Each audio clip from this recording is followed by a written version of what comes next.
Hey guys, welcome back. Tonight, we're stepping into a world where mountains touch the sky and the stones beneath your feet remember songs older than any living empire.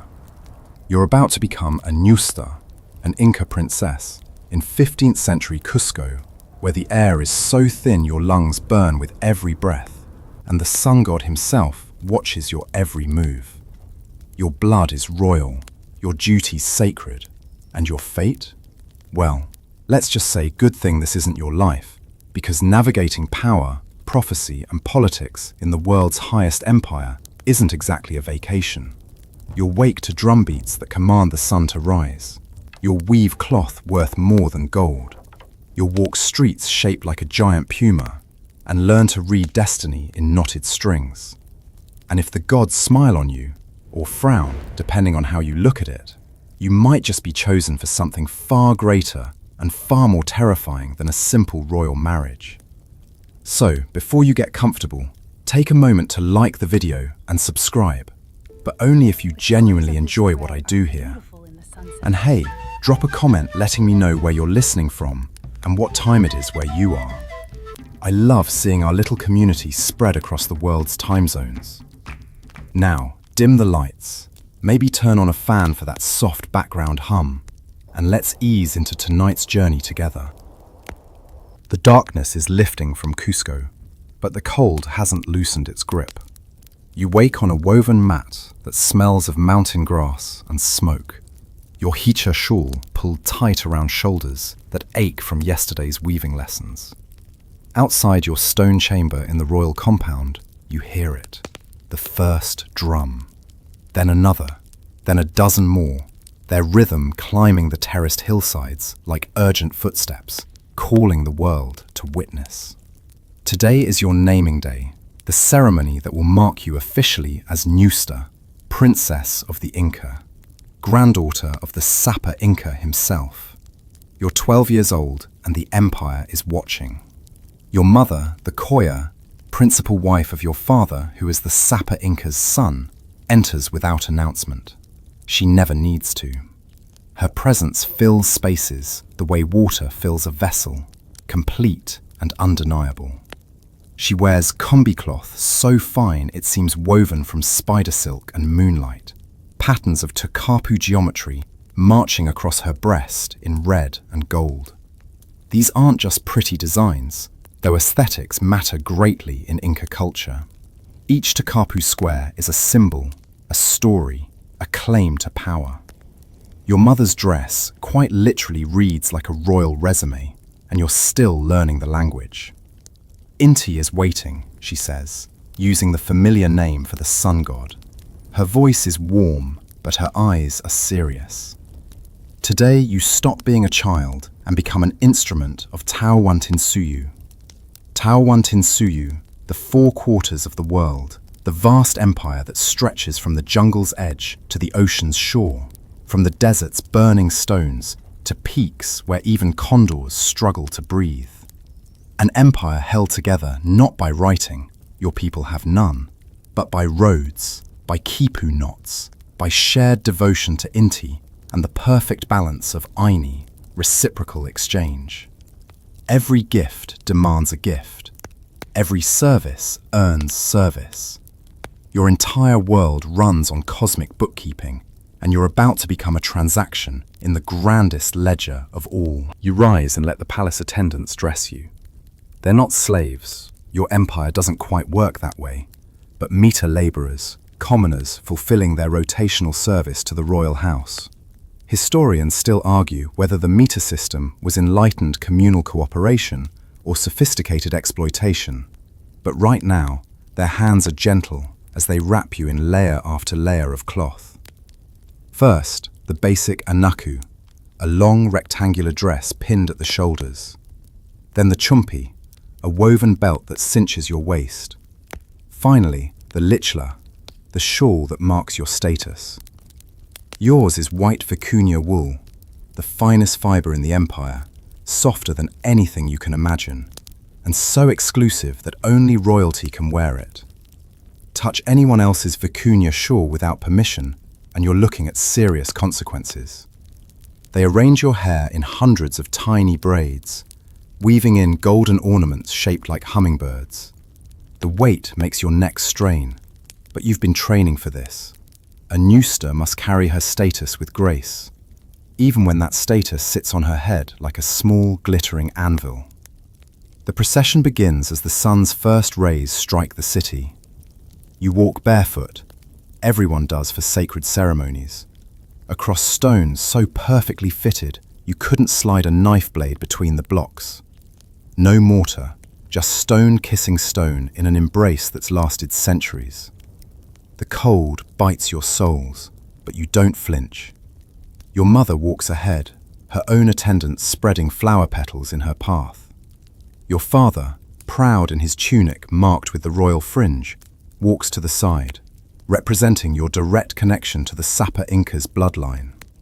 The plaza of Haukaipata spreads before you like a stone ocean, and it's already filled with thousands. Nobles in their finest cumbi, priests with golden sun discs catching the light, regional governors, curakas, who've travelled weeks to witness this moment. Everyone who matters in Tahuantinsuyu is here, because your elevation isn't just about you. It's about continuity. It's about showing the empire that the royal bloodline continues, blessed by Inti, strong and unbroken. The high priest waits at the plaza's center, standing before a carved stone that marks the exact symbolic heart of the empire. He's ancient, his face a map of wrinkles that might as well be their own quipu system, recording decades of service. When he speaks, his voice somehow carries across the vast space without shouting. Inti Tata, he begins, father-son, and the crowd falls silent so completely you hear your own heartbeat. The ceremony is long, involving libations of chicha, corn beer, poured into the earth, smoke offerings of coca leaves, and invocations to Inti, to Mama Kila the moon, to Pachamama, the earth herself. You kneel, you rise, you turn to face each of the four suyus, the quarters of the empire, and pledge your service to each. Your voice shakes at first, then grows stronger. You're not just speaking to people, you're speaking to the cosmos, declaring your place in the carefully ordered universe that your ancestors have built. When the high priest places the golden topu pin in your hikla, the symbol of confirmed ñusta status, the crowd erupts in voice. Not cheering exactly, more like a collective exhalation of approval, a sound that rolls across the plaza and echoes off the mountains. You feel it in your chest, this wave of human breath and divine sanction mixing together. Your mother's hand touches your shoulder, just for a moment. Now the real work begins, she whispers, and there's something in her voice you can't quite name. Pride, yes, but also something that might be sorrow or perhaps warning. You don't understand it yet. You're 12, royal, chosen by blood and confirmed by ceremony. The sun is shining on Cusco, on Tahuantinsuyu, on your young shoulders. You feel invincible. The mountains watch and say nothing. Your fingers are bleeding again. Not dramatically, just small punctures where you've pushed the bone needle through cumbi cloth and into your own flesh for the third time this morning. You're sitting in the weaving room, a long chamber in the royal compound where light streams through trapezoidal windows and the air smells of lanolin and dye. Around you, a dozen other royal women work their looms, and the only sound is the soft click-clack of heddles and the occasional murmured instruction. This is where you spend most of your days now, learning the sacred craft that defines Inca womanhood more than any title or bloodline. Stop looking at your hands, says Mama Oklo, the master weaver who's been teaching you since your naming ceremony 3 months ago. She's not actually related to you, but Mama is how you address any elder woman who commands respect. Feel the tension in the warp. Your fingers know what to do if your mind stops interfering. Easy for her to say. Her cloth has a thread count of over 600 threads per inch. Yes, They did thread counts in the Inca Empire, and those numbers would make modern textile manufacturers weep with envy, while yours looks like a llama sneezed on a loom and called it art. But you try again, because this isn't optional. In Tawantinsuyu, cloth is wealth, cloth is diplomacy, cloth is power. Gold and silver are pretty, sure, but cumbi fabric is what the Sapa Inca gives to reward loyal governors. Cumbi is what seals alliances and smooths over political disputes. You could argue, and some scholars do, that the Inca Empire was basically held together by really, really nice textiles. The backstrap loom you're working on is deceptively simple. Just a few sticks, some cord, and your own body weight providing the tension as you lean back. One end ties to a post, the other wraps around your waist. You become part of the loom itself, which feels metaphorically significant in ways your 12-year-old brain can't quite articulate yet. The pattern you're attempting is a basic tokapu design, geometric squares that will eventually, if you ever get good at this, tell stories about mountains and rain and the proper order of things. Remember, Mama Oklo says, walking behind you and adjusting your posture. Every thread you weave is an offering to Pachamama. The earth gave the cotton, the llamas gave the wool, the plants gave the dye. Weaving is not making, it's transforming gifts into gratitude. This is the spiritual dimension of Inca weaving that often gets overlooked in history books that just want to gush about thread counts. But for your people, there's no separation between the practical and the sacred. Weaving is prayer, it's meditation. It's a way of maintaining cosmic balance through the simple act of over, under, building order from chaos one thread at a time. Your fingers find their rhythm, and for a few precious minutes, you stop thinking. The pattern emerges like a secret revealing itself. Red alpaca wool, dyed with cochineal insects. Quirky fact, those little bugs produce the most incredible crimson, and it takes thousands of them for a single garment. Crosses with white cotton in neat geometric precision.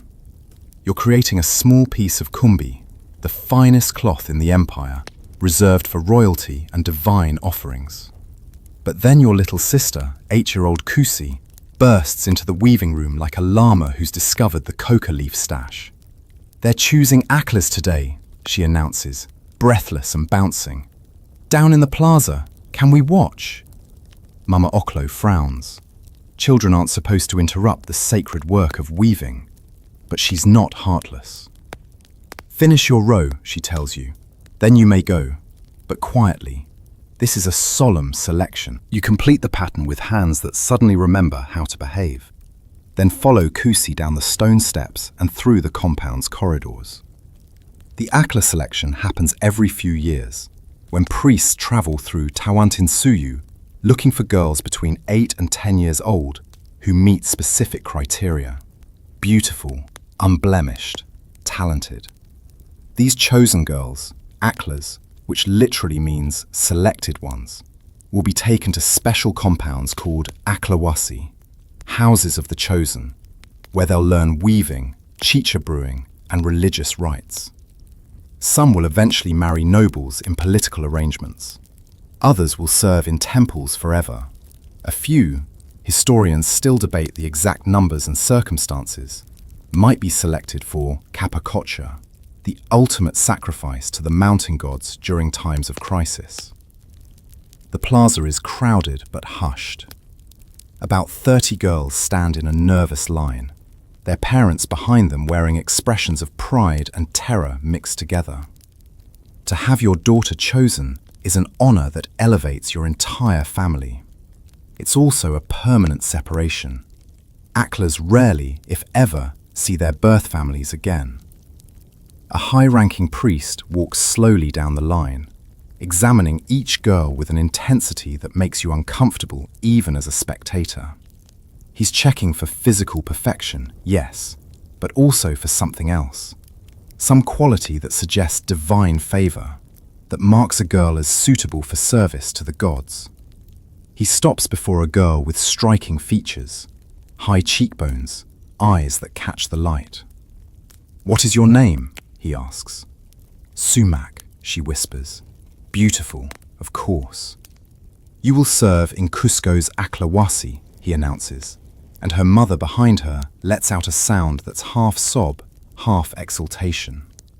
Sumac's face goes carefully blank, which you recognize as the Inca version of processing something too big for immediate reaction. Cusi grabs your hand. "Would you want to be an acla?" she whispers. "You consider this. As a ñusta, you're exempt from selection. Royal daughters have different destinies, but the question is interesting. The aclas live in beautiful compounds, learn sophisticated skills, serve the gods directly. But they also surrender all personal choice. Their virginity is sacred and permanent unless the Sapa Inca himself arranges a marriage for political purposes. They belong to the state, to the divine order, completely. "I think," you whisper back, "I already am one, just with a different title." Cusi looks confused, but you're starting to understand something your mother tried to tell you at your naming ceremony. Being a ñusta means your body, your future, your very existence serves purposes larger than yourself. You're woven into the empire's fabric as surely as the threads you manipulate on your loom. The selection continues. By the end, 12 girls have been chosen from this region alone. They'll leave within the week for their new lives, walking away from their villages and into the sacred machinery of empire. That evening, back at your loom, your fingers don't fumble quite as much. The pattern emerges clean and sure. Mama Oklo pauses behind you and makes a small sound of approval. "Better," she says simply. Your blood has stopped seeping through the cloth. You're learning to wound yourself less frequently as you create beauty. This feels like an important metaphor, but you're too tired to examine it closely. The mountains outside your window turn purple in the fading light, and somewhere in the royal compound, someone is playing a kenna flute, its haunting melody floating through stone corridors like a question no one remembers how to answer. You're walking through the heart of a giant stone puma, and you didn't even realize it until the priest explained it to you this morning. Cusco isn't just a city, it's a carefully designed representation of Inca cosmology made manifest in architecture, streets, and sacred geography. The fortress of Sacsayhuaman, perched on the hill above, forms the puma's head, with its massive zigzagging walls of stones, so large that Spanish chroniclers would later insist giants or demons must have placed them. The two rivers, Tulumayo and Huatanay, channel through the valley to form the puma's body. And right now, you're standing in what would be the beast's mighty chest, near the Coricancha, the Temple of the Sun, which serves as the spiritual heart of not just Cusco, but the entire empire. "Every stone has a purpose," your guide intones. He's a Yanacona, a permanent retainer to the royal household, named Cusi Yupanqui, and he's been assigned to teach you the sacred geography of your capital. Nothing in Cusco exists by accident. When you understand the city's shape, you understand the empire's soul. You're 13 now, and these architectural lessons are part of your expanding education. A ñusta must know more than weaving and ceremony. You must understand how power maps onto landscape, how the spiritual and physical worlds intersect in stone and planning. So you walk, and Cusi Yupanqui talks, and slowly the city reveals itself as something far more complex than simple buildings arranged on streets. The precision of Inca masonry stops you in your tracks every few minutes. These aren't just stacked stones, they're three-dimensional puzzles where each block was carved to fit its neighbors, with such exactitude that not even a knife blade can slip between them. No mortar, no adhesive, just stone recognizing stone and settling into eternal embrace. The famous 12-angled stone you're staring at right now flexes your brain just trying to comprehend how anyone shaped it, let alone fitted it perfectly into the wall where it sat for generations. How did they do it, you ask? because this question burns in your mind every time you see the walls. Kusi Yupanqui smiles. Scholars debate this.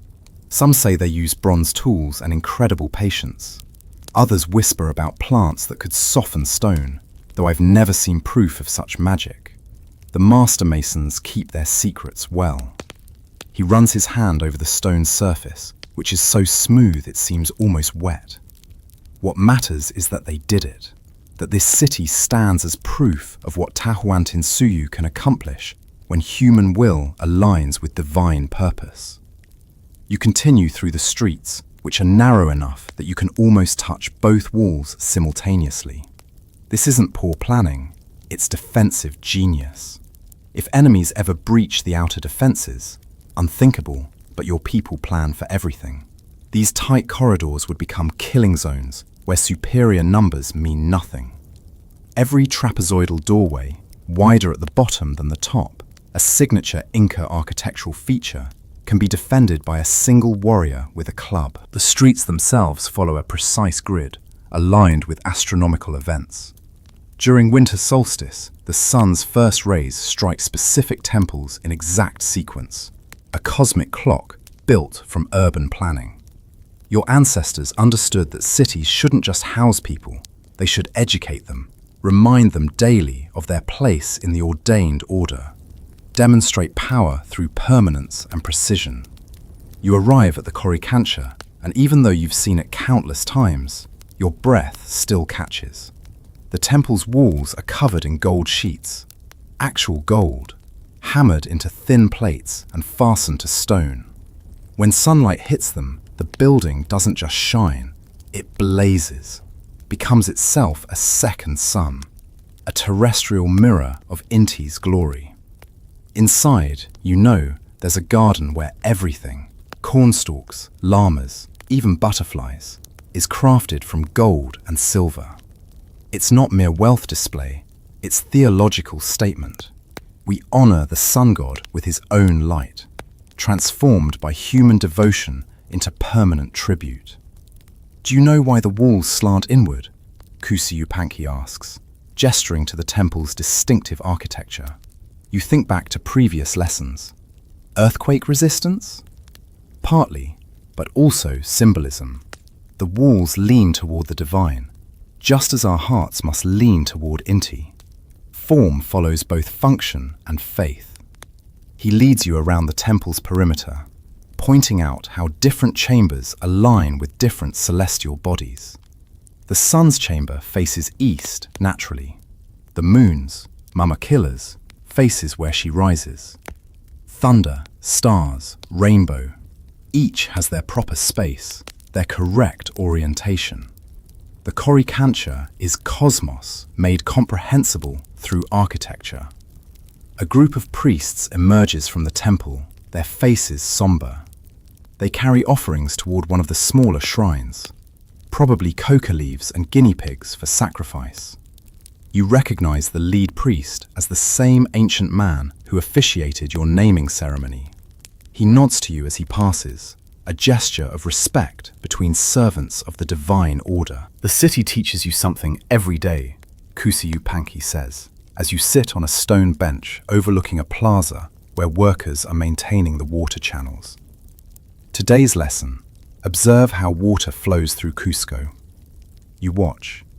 The channels are everywhere, carved stone aqueducts carrying mountain runoff through the city with engineered precision.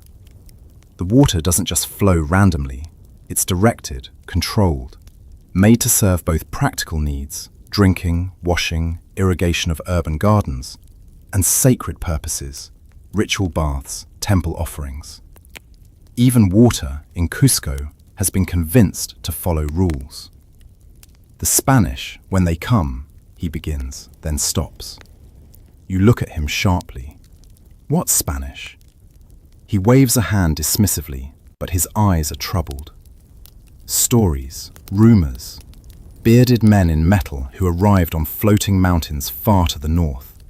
Probably nothing. The empire has faced threats before. But something cold moves through your belly, a serpent of intuition that the adult you will later recognize as prescience. The empire feels eternal from inside it, especially when you're standing in the heart of a stone puma that's held its shape for generations. But even eternal things, you're beginning to suspect, exist in time. That night, you dream of the puma. In your dream, it stirs, trying to wake, but its body has become too heavy, too rigid. Stone that should protect has become stone that imprisons. You wake sweating despite the mounting cold, and somewhere in the darkness a dog howls, which your people consider an extremely bad omen. You pull your llama tight and try not to think about floating mountains or bearded men, or the way even Kusi Yupanqui's voice had trembled when he mentioned them. The stone walls around you, perfect and permanent, say nothing. Your fingers hover over the quipu like a musician, uncertain which note to strike first. The quipu, the proper Quechua term, though you've heard both, hangs from your hands, a complex array of coloured strings, dripping knots in patterns that look like chaos, but contain the precise population count of an entire province. You're 14 now, and you're being taught the language of knots by a quipu Kamayuk named Yachachik, a master record keeper whose fingers move over chords with the speed and certainty of spiders spinning webs. Colour first, he instructs, his patience infinite, but his standards absolute. What does the red tell you? Main chord, you answer, the lessons slowly taking root. Administrative records, census data. And the yellow, subsidiary? You examine the smaller chord hanging from the main. Grain stores? Or possibly gold tribute?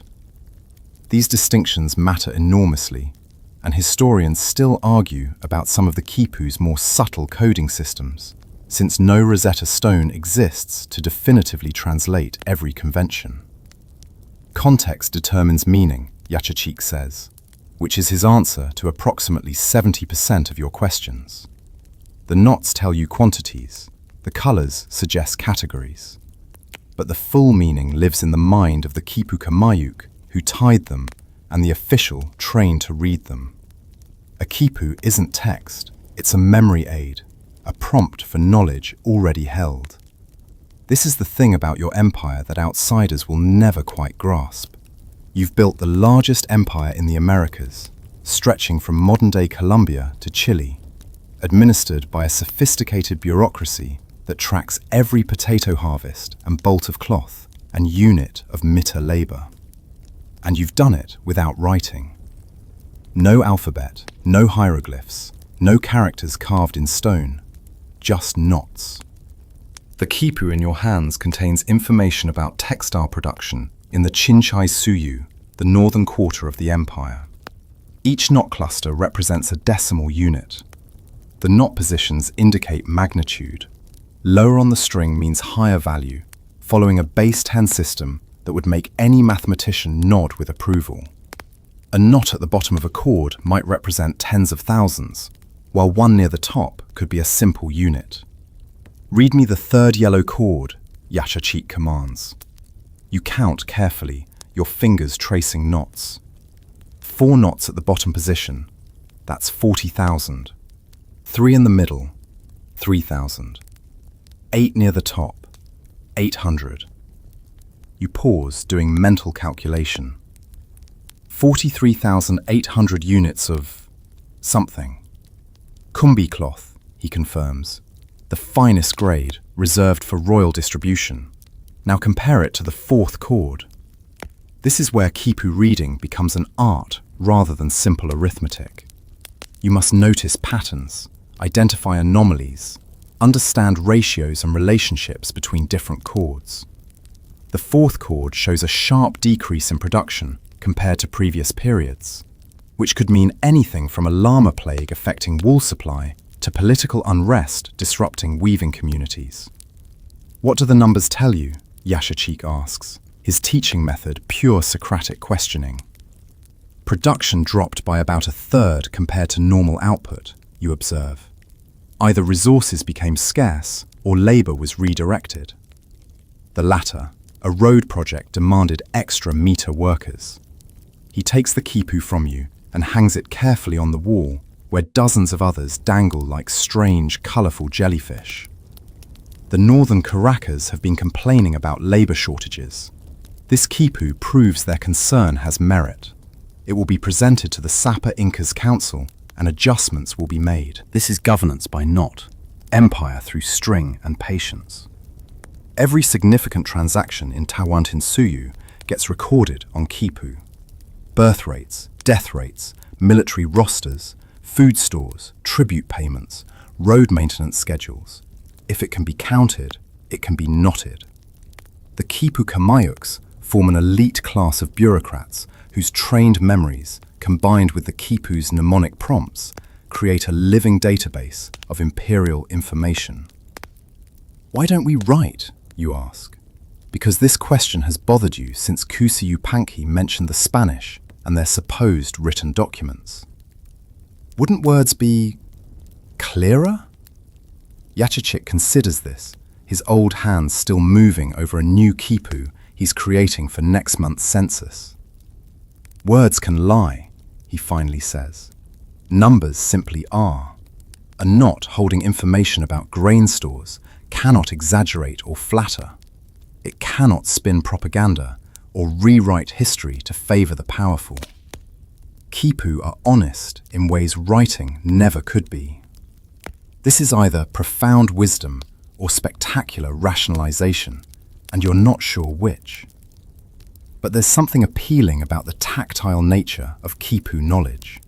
You can feel information in your hands, weight it, measure it physically. The knots are real in a way that symbolic scratches on paper or stone could never be. For the next hour, you practice creating your own quipu, recording the llama population in the royal herds. Yachachik has taught you the conventional colours: brown for llamas, white for alpacas, black for ceremonial animals marked for sacrifice. You tie knots with increasing confidence, each loop and twist a small act of imperial record-keeping. But even as your fingers work, your mind wanders to those bearded men Kusi Yupanqui mentioned.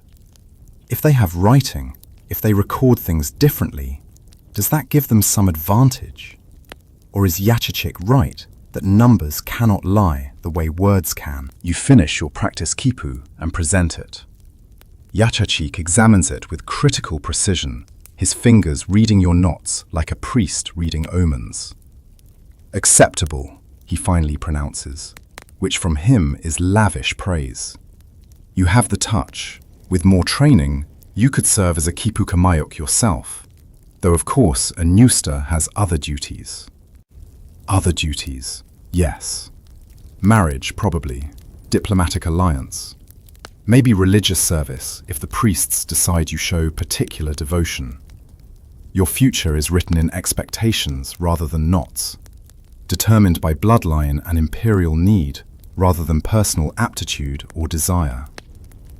That night, you practice making knots in the dark, your fingers teaching themselves the patterns until muscle memory replaces conscious thought. Over, under, through, pull tight. Information made tangible, empire reduced to string and devotion. Outside, the stars arrange themselves in constellations your people have mapped and named. The Milky Way, Mayu, the great river in the sky, flows overhead, and somewhere along its length, you know the dark constellation of the llama grazes, bringing balance to the cosmic order. Everything is counted, everything is recorded, everything has its place in the carefully maintained accounting of existence. Or so you've been taught to believe. The llama doesn't know it's about to die, and you almost envy its ignorance. The animal stands calmly in the plaza, Haukaipata, the same space where you received your ñusta confirmation, decorated with flower garlands and ribbons of cumbi cloth. It's Inti Raymi, the great festival of the sun, the winter solstice celebration, when all of Cusco becomes a stage for the empire's most elaborate display of devotion, power, and cosmic maintenance. You're 15 now, old enough to participate fully in the sacred mysteries. young enough that your hands still tremble when you hold the ritual chicha cup. The festival has been building for 9 days, each dawn marked by new ceremonies, new offerings, new demonstrations that Tahuantinsuyu honors its contracts with the divine. But today, the actual solstice, the shortest day, the moment when the sun reaches its furthest point and must be convinced to return, today is the culmination. Today, blood will flow to feed Inti's hunger and ensure the sun continues its life-giving journey across the sky. You're standing in a position of honor near the Usnu, the sacred platform where the Sapa Inca himself sits in his litter, his face expressionless as carved stone. He wears his maskai pacha, the crimson fringe that marks absolute sovereignty, and his tunic sparkles with golden threads and emerald embellishments. He is not just a king, he is the living son of Inti, the direct link between earth and sky, and his presence here sanctifies everything that happens in this plaza. The high priest raises his tumi, a ceremonial knife with a half-moon blade, and the crowd falls silent so completely you hear individual coca leaves rustling in their offering baskets.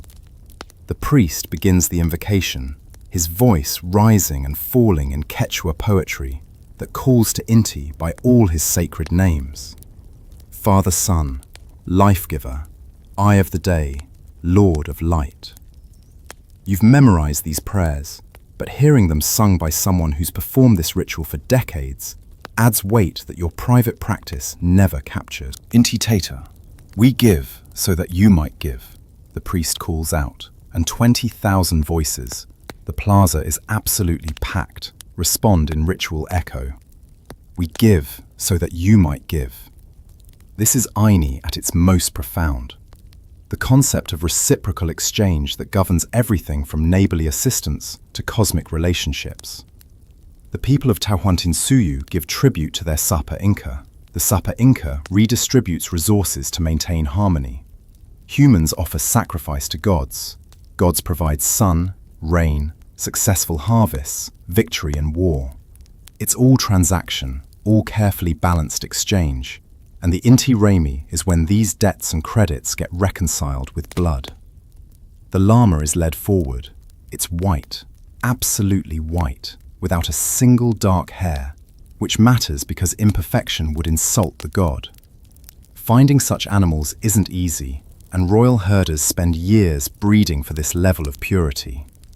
The llama has lived its entire life for this moment, though of course it has no concept of purpose or destiny. It just walks calmly toward the priest, trusting and doomed. You look away at the last moment. You're not squeamish. You've seen animals sacrifice before, understand the sacred necessity. But something about the llama's trusting eyes as it approaches the knife makes your stomach clench. The crowd gasps collectively as the priest makes his cut, swift and practiced. The llama drops without sound, its blood pooling on stones that have drunk sacrifice for generations. The priest examines the lungs, reading omens in the organ's color and texture. This is sacred augury, interpretation of divine will through animal biology. The lungs are apparently favorable. The priest's face relaxes, which means the gods accept the offering and the coming agricultural cycle should prosper. More llamas follow. By scholars' estimates, Inti Raymi involved the sacrifice of hundreds of white llamas, plus countless guinea pigs, which were also considered appropriate offerings. The plaza becomes slippery with blood, and attendants rush to channel the sacred fluid into special drains that carry it into the earth, where Pachamama can receive her share. Nothing is wasted. Even in sacrifice, there is efficiency and purpose. Between animal offerings, there is dancing.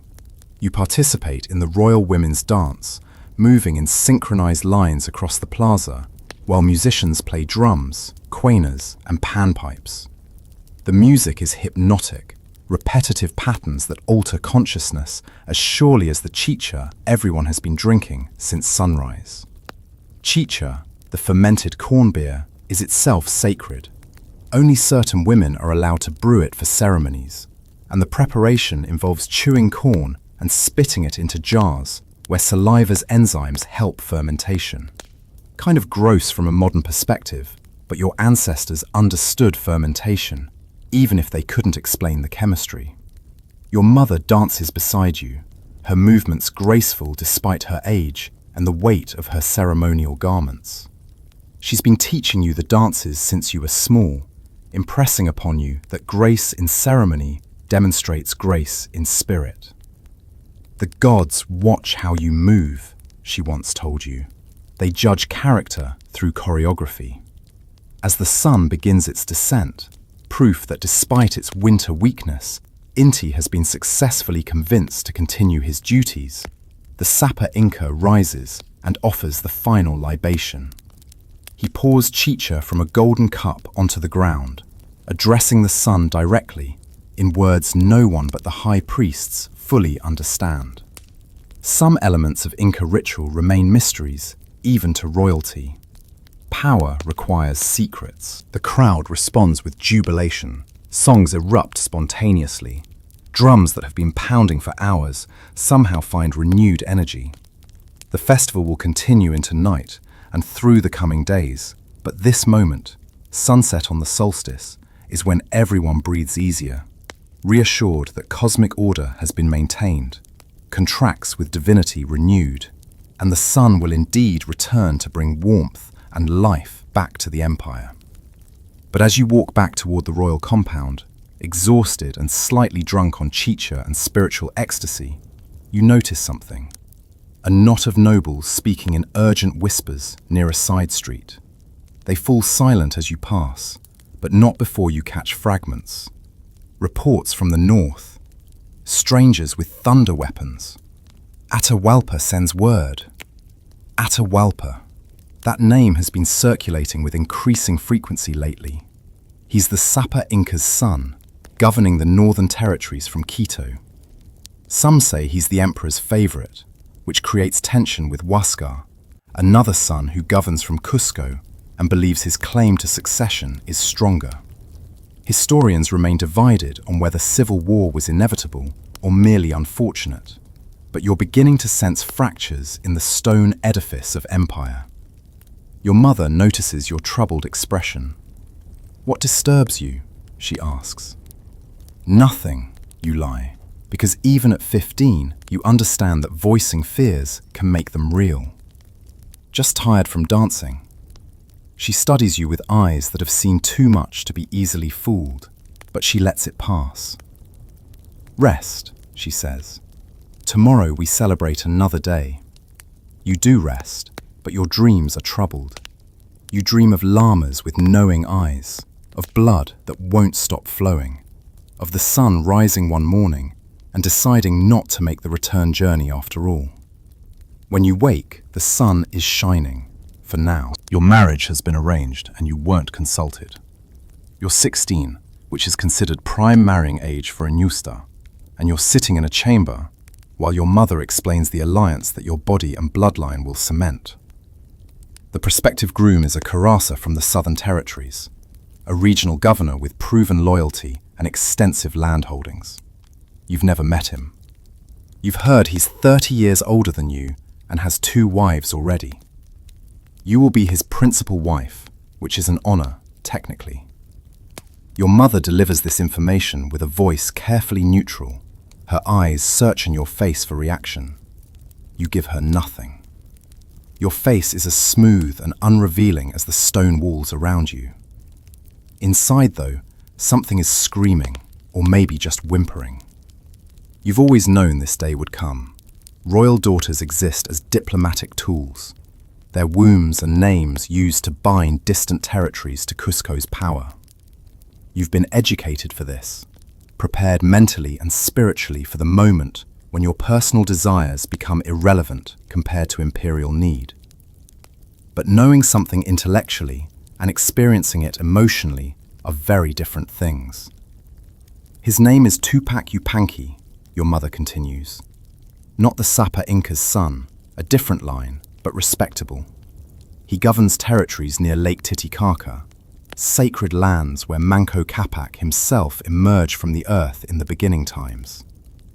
Your children will have direct connection to both Cusco's royal lineage and the holy sites of emergence. Do you understand the honor? You nod, because what else can you do? Refuse? Royal ñustas do not refuse. You are woven into the empire's fabric, and pulling a single thread might unravel everything. Besides, your situation is far better than many. Some women become secondary or tertiary wives with minimal status. Some are selected as capacocha offerings, the ultimate sacrifice, where young people are taken to high mountain peaks, given chicha until they're barely conscious, and left to freeze as gifts to the mountain gods. Historians still debate the exact frequency and circumstances of capacocha. Some argue it was rare, others suggest it happened regularly during crises, but the practice definitely existed, and you've heard whispered stories that make your blood cold. Compared to being buried alive in a mountain, marrying a middle-aged carassa seems almost reasonable. When, you ask, your voice smaller than you'd like. 6 months, after harvest, when travel is easier and the roads are clear. Your mother reaches out and takes your hand, a gesture of comfort so rare it almost breaks your composure. I know this is difficult. I was married to your father when I was 14, and I had never spoken a word to him before our wedding night. But duty becomes easier with time. Sometimes it even becomes love. Sometimes. What a desperately hopeful word. The conversation is interrupted by your little sister Kusi, who bursts into the chamber with the grace of a startled alpaca. She's 12 now, and her eyes are red from crying. "Is it true?" she demands. "Are you leaving?" "I'm not leaving," you say, though you know this is technically false. "I'm just going to live somewhere else, with a husband." "That's leaving." Kusi throws herself at you, arms wrapping tight. "You can't go. Tell them you won't go." You hold her, feeling her shake with sobs, and you envy her innocence. She hasn't yet learned that ñustas don't get to choose. She still believes love and loyalty to family should matter more than political expedience. The empire will teach her otherwise, probably within the next year or two, when her own marriage gets arranged. Your mother gently extracts Kusi. "Enough! This is a happy occasion, not a funeral. Your sister will make an advantageous marriage that strengthens the empire. You should celebrate with her, not mourn." Kusi leaves, still crying, and the chamber feels emptier without her chaotic energy. Over the following weeks, preparations begin. Attendants weave your wedding garments, layers of the finest cumbi, patterns that declare your royal status and virgin purity. Yes, virginity matters intensely in Inca culture, especially for women of status. Your virtue is not just personal, it's property of the state, safeguarded until officially transferred to your husband. The acllawasi maintain lifelong celibacy unless the Sapa Inca arranges marriages for them. You, as a ñusta, have slightly more flexibility, but only slightly. Your sexual behavior reflects on your entire family line. You receive instruction in wifely duties from elder women who've successfully navigated political marriages. They teach you how to manage a household, oversee servants and meter laborers, conduct yourself at regional ceremonies, produce legitimate heirs who will inherit your husband's governorship. They do not teach you about love or desire or personal fulfillment. Those concepts don't appear relevant to the curriculum. One evening, you escape to the weaving room. It's empty at this hour, just you and the looms and the fading light through trapezoidal windows. You sit at your backstrap loom and begin weaving without any clear plan, just letting your hands move in familiar patterns. The rhythmic click-clack soothes something in your chest that's been tight for weeks. Mama Oklo finds you there.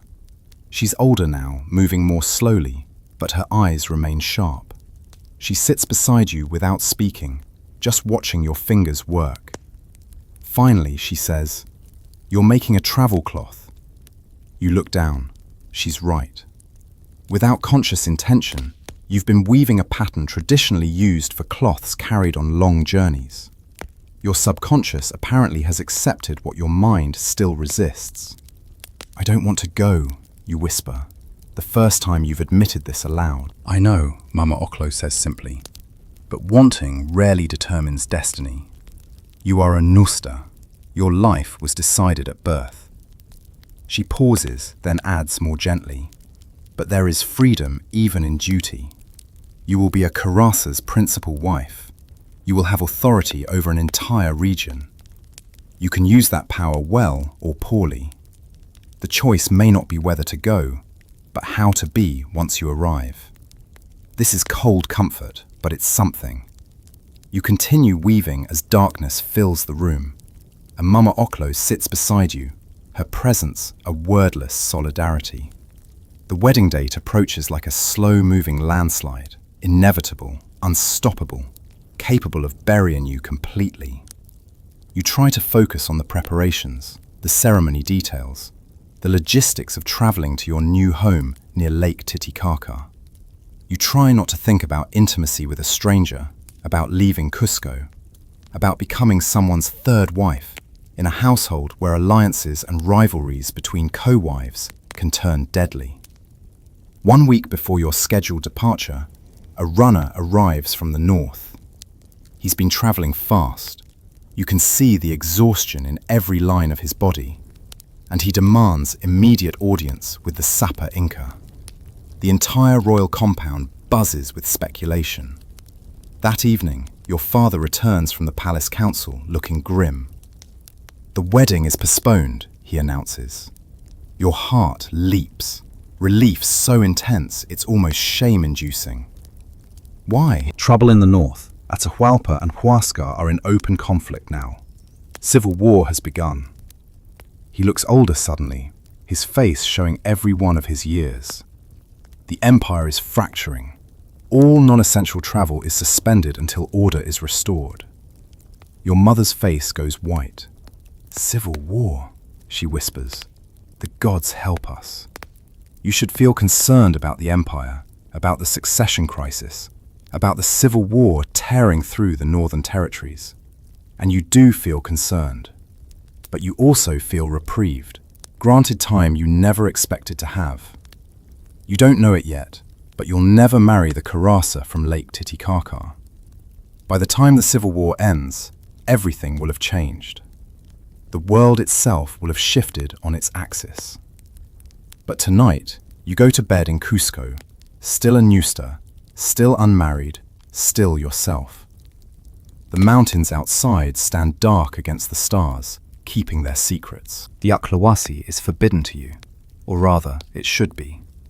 Royal ñustas have no official business in the houses of chosen women, those walled compounds where selected girls live out their lives in sacred service. But you've been curious for years, and now, with civil war making travel impossible and your marriage indefinitely postponed, you have time for curiosity. More importantly, you have an invitation. One of the mamakuna, the elder women who oversee the Aklas, is your mother's cousin. She's agreed to give you a private tour, though she's warned you to tell no one and to dress modestly. You're 17, wrapping yourself in a simple brown likla that marks you as common rather than royal. It's strange how clothes can transform identity, how removing golden ornaments and fine cumbi can make you nearly invisible. You slip through Cusco's streets in early morning, when mist still clings to the stone and most people are just beginning their days. The acllawasi sits near the Coricancha, its high walls revealing nothing of what happens inside. You've passed this building countless times without really seeing it. Now, approaching the narrow entrance, you feel your heartbeat quicken with something between excitement and trepidation. The mamakuna who answers your knock is named Chimpu Oklo. She's perhaps 40, her face marked by geometric tattoos that indicate her high religious status. She examines you critically, noting the plain clothes, the absence of status markers. "Good," she says simply. "You'll draw less attention this way. Come." Inside, the acllawasi is larger than you expected. It's a complete compound, more like a small city within the city, with living quarters, weaving rooms, brewing facilities, kitchens, bathing areas, and sacred spaces for ritual. Approximately 200 acklers live here, ranging in age from about 10 to 40. The younger ones are still in training. The older ones supervise, teach, and perform the most sacred duties that require experience and spiritual maturity. They live here forever? You whisper as you pass a group of young women bent over looms, their fingers flying through warp and weft. Most do, Chimpu Oklo confirms. Some will be married out by the Sapa Inca to reward particularly loyal nobles or seal important alliances. But the majority will serve here until death. They are the chosen of the sun god. Their virginity is sacred and permanent. She says this matter-of-factly, as if describing the weather rather than lifelong celibacy. You think about the Akla named Sumac, whom you watched being selected years ago. Is she here now, somewhere in these chambers? Has she made peace with her fate, or does she grieve the life she might have had? Chimpu Oklo leads you to the brewing rooms, where the air is thick with the yeasty smell of fermenting chicha. A dozen women work over large ceramic jars, some chewing corn to begin the fermentation process, others tending the mixture as it develops. Only acklers may brew chicha for sacred ceremonies, your guide explains. Their purity ensures the drink is fit for gods and the Sapa Inca. In the weaving rooms, you see cloth being created that makes your own efforts look childish. These are the master weavers who produce the finest cumbi in the empire. Cloth with thread counts exceeding 600 per inch, patterns so complex they seem to shimmer and move in changing light. An older Akla demonstrates a particularly intricate tokapu pattern, her fingers moving faster than your eyes can follow. She's been weaving since she was selected at age 9. 30 years of practice shows in every thread. Do they mind, you ask quietly, living here, giving up everything? Chimpu Oklo gives you a long look. Mind? How could they mind serving the gods? This is the highest honor, the most sacred duty. But her voice carries a tone you can't quite interpret. Maybe doubt, maybe defensiveness, maybe just resignation to the way things are. You're shown the sleeping quarters, simple but clean, woven mats on stone floors, minimal possessions. The Aklas own nothing personal. Everything belongs to the sun god, including their bodies and futures. They rise before dawn, attend ceremonies, weave, brew, perform ritual dances, and retire after sunset. It's a life of absolute discipline, unchanging routine, total devotion. In the sacred chamber, the most restricted area, you see the preparations for an upcoming ceremony. Golden vessels, ceremonial textiles, offerings of coca and guinea pigs. Only the most senior mamakuna and the highest-ranking Aklas participate in these secret rites.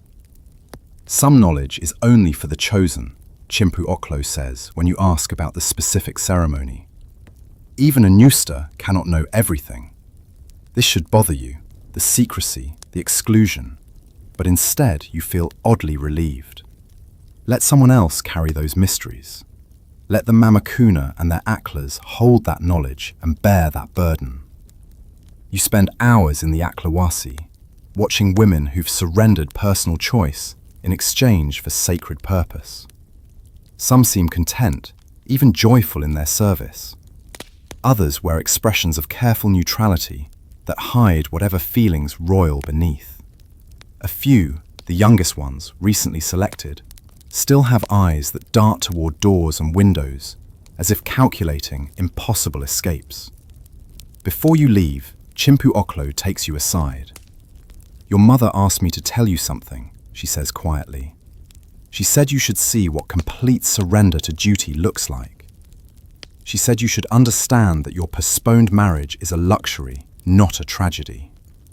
These women have no postponements, no reprieves. They serve until death. The message lands like a stone in your belly. Your mother has arranged this entire tour as a lesson in gratitude, a demonstration that your circumstances, however constrained, are better than most women's. It's manipulation, but it's also truth. You are lucky, relatively speaking. Your marriage is delayed. You still sleep in your own room, make some small choices, retain threads of autonomy that acllawasi surrendered years ago. You return to the royal compound feeling strange, not quite grateful, not quite resentful, but something more complex. You understand better now what it means to be a woman in Tahuantinsuyu. Your choices exist on a spectrum from none at all, acllawasi, to very limited, ñustas, to slightly less limited, common women who at least choose their work and sometimes their husbands, though poverty constrains even that freedom. No one is truly free. Everyone serves something: gods, empire, family, survival. That night, you stand on your chamber's balcony looking out over Cusco. Somewhere in the darkness, the acllawasi holds its 200 women, all chosen, all sacred, all trapped in service they never requested. You think about the Spanish rumors that have been growing stronger lately. You think about the civil war between Atahualpa and Huáscar that's tearing the empire apart. You think about your own life, suspended between marriage and maidenhood, duty and desire. The mountains watch everything, as they always have. If they have opinions about women's fates and sacred service, and the prices paid for empire, they keep such thoughts to themselves. You go inside and sleep, and in your dreams, you're weaving a cloth that never ends, your fingers moving through warp threads that stretch to infinity. The strangers arrive on a Tuesday, which feels absurdly mundane for the end of the world. You're 18 now, and you're in the weaving room when the first rumors reach the royal compound. Spanish men, barbarians with pale skin and strange clothing, have entered Tahuantinsuyu. They came from the sea on massive floating structures, bringing with them beasts larger than llamas that people can ride, sticks that thunder and kill from impossible distances, and a hunger for gold that seems almost religious in its intensity. Atahualpa, having recently won the civil war against his half-brother Huáscar, has agreed to meet these strangers at Cajamarca, a provincial city in the northern highlands. The Sapa Inca, Atahualpa's father, has died, and the title is now Atahualpa's, though not everyone in Cusco accepts his legitimacy, commands 80,000 warriors. The Spanish number fewer than 200. This is not a military encounter, it's curiosity, a chance to assess these strange visitors and determine their purpose before deciding how to deal with them. Within days, the truth arrives in fragments carried by runners. Ambush, massacre, capture. At Cajamarca, the Spanish invited Atahualpa to a meeting in the plaza. When the Sapa Inca arrived in his litter, surrounded by unarmed retainers, because who brings weapons to a diplomatic meeting, the Spanish attacked. They had horses, animals the Inca had never seen, initially perceived as single creatures, half man and half beast. They had cannons and arquebuses, firearms whose explosive sounds and deadly force seemed like divine punishment. And they had steel swords against bronze and wooden weapons. Thousands died in minutes. Atahualpa was captured. The empire's divine ruler, the living son of Inti, was taken prisoner by fewer than 200 foreign invaders. The psychological impact cannot be overstated. In a world where the Sapa Inca mediates between earth and heaven, his capture represents cosmic disorder so profound that reality itself seems negotiable. You hear these reports in the royal compound, where your family gathers in stunned disbelief. Your father, usually so composed, looks like a man watching his house collapse around him. Your mother holds Kusi, who's crying without understanding why.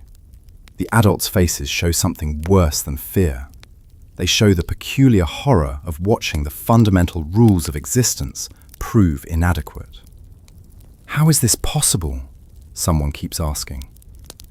How could the sapper Inca be captured? No one has answers. The empire has faced military defeats before, but never anything like this.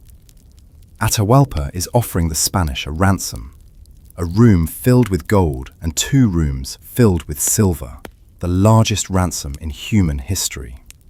Historians will later calculate it as roughly 11 tons of gold and twice that in silver, an amount representing significant portions of the empire's accumulated wealth. The Spanish have agreed to accept it, but you're beginning to suspect that no amount of gold will satisfy them. Within days, they begin melting down the Coricancha's gold plates. The Sun Temple, that terrestrial mirror of Inti's glory, is stripped.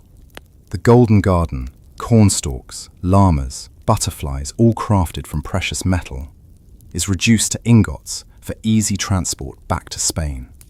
They smash religious objects, declaring them pagan idolatry. They rape women, including acllawasi, whose sacred virginity was supposed to guarantee cosmic balance. They claim buildings for themselves, evicting noble families who've lived in these compounds for generations. Your family debates what to do. Some royals are collaborating with the Spanish, hoping to maintain some shred of power in the new order. Others are fleeing to Vilcabamba and the eastern jungles, planning resistance. Your father leans toward collaboration. Your mother argues for escape. They fight in whispered urgency, while Cusi hides in your chamber, terrified by the sound of foreign voices echoing through courtyards that once belonged exclusively to Inca nobility. One morning, a Spanish soldier enters your family's quarters without permission. He's young, maybe 25, with a crusted beard and armor that smells of metal and sweat. He looks at you with an expression you've learned to recognize: assessment, desire, entitlement. You're wearing your ñusta garments, which mark your royal status, but he either doesn't understand the significance or doesn't care. Bonita, he says, a word you don't know, but whose meaning is clear from his tone. He reaches for your lichla. Your father steps between you, speaking in broken Spanish he's been desperately learning. Princess, royal, no touch. The soldier laughs, but he backs off. For now. The message is clear.